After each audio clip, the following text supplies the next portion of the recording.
मगध में आपका स्वागत है। मैं हूं मणिकांत। पाकिस्तान ने फिर शुक्रवार की रात नापाक मिसाइलों और ड्रोनों से हमला बोला। पाकिस्तान ने फिर जम्मू से लेकर पठानकोट तक ड्रोन और मिसाइलें दागी। उसने सांबा और आरएस पूरा सेक्टर में तोपखाने से भी गोलीबारी की। ड्रोन हमले से 1 घंटे पहले उसने एलओसी पर कई इलाकों में मोर्चे खोलकर वहां तबाही मचाने की कोशिश की। इसका भारतीय सेना दमदार तरीके से जवाब दे रही है। जम्मू सेक्टर में कई स्थानों पर रात 8:30 बजे ब्लैक आउट का सायरन बजते ही भारतीय पक्ष की एंटी एयरक्राफ्ट गन गूंज उठी। भारतीय सेना ने पाकिस्तान के ड्रोन और मिसाइल को मार गिराया। भारतीय सेना की ओर से लगातार जवाबी कार्रवाई की गई। समाचार प्रसारण तक जान माल की क्षति का ब्यौरा नहीं मिल पाया है। इससे पहले शाम में विदेश सचिव विक्रम मिस्री ने संवाददाता सम्मेलन कर गुरुवार की रात पाकिस्तान की ओर से किए गए हमले और भारतीय सेना की कार्रवाई का ब्यौरा दिया।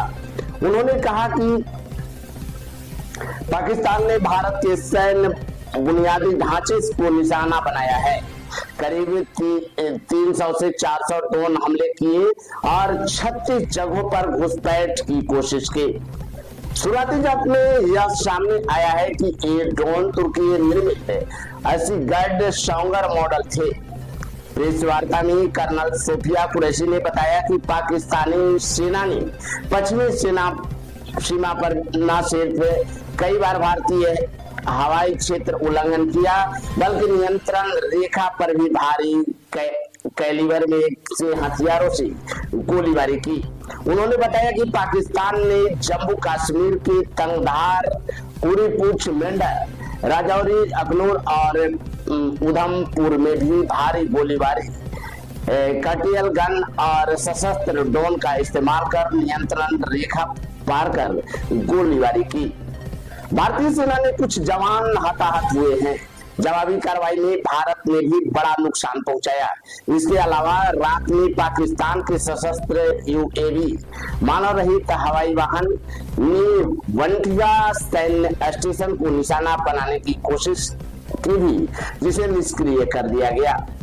विंग कमांडर व्योमिका सिंह ने बताया कि पाकिस्तान एक नागरिक विमान को ढाल के रूप में इस्तेमाल कर रहा है। 7 मई की रात 8:30 बजे एक ड्रोन और मिसाइल हमला करने के बाद भी पाकिस्तान ने अपने नागरिक हवाई क्षेत्र को बंद नहीं किया, जबकि यह जानता है कि भारत पर उसके हमले से हवाई रक्षा की तीव्र प्रतिक्रिया होगी।